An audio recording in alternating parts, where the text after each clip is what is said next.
In this video, we're going to compare and contrast the blue heeler versus the red heeler. This dog, also known as the Australian cattle dog, is an awesome dog and an awesome mix of strength, smarts, and a great temperament for you and your family. But have you ever wondered what the difference is between a red heeler and a blue heeler?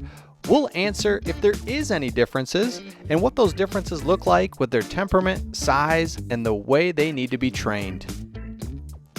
Before we get started, make sure to subscribe. We make dog videos so that you and your family can make the best decision on your next pet. Also, down in the description, we have dog products that we love and that are affiliate links. Okay, let's get started. Number one, let's take a look at the differences between the red heeler and the blue heeler. Turns out the only difference between these two dogs is the color. These two dogs can be within the same litter and be different colors. So their temperament of being an active, agile dog, being smart, and being a lovable dog is all the same. They can just turn out to be red or blue. Typically, these dogs are going to have red markings or blue markings that are shaded and colored in with a white outer coat, and their faces are usually highlighted in white. But as we move across this video, we will notice some subtle differences between these two dogs, and we'll look at them now.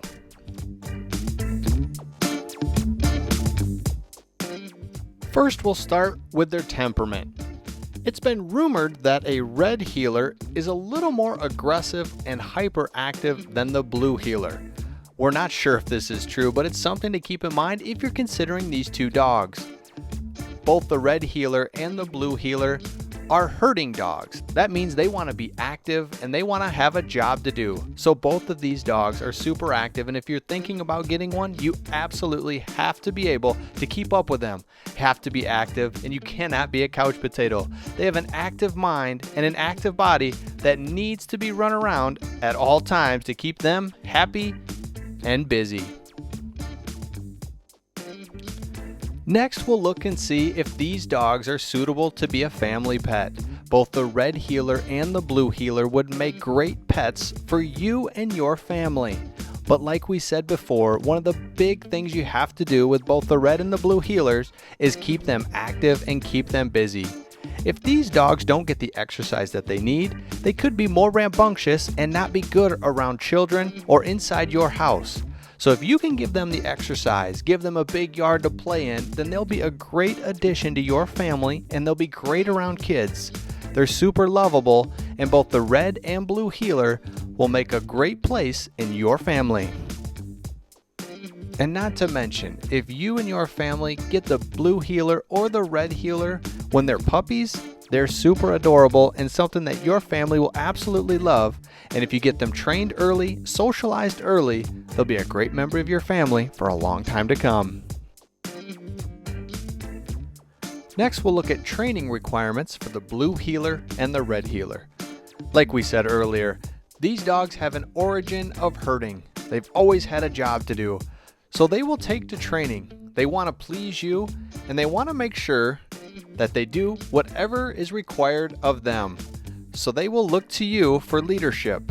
So it's important that you have a strong personality and make sure that these dogs behave in a way that you want them to.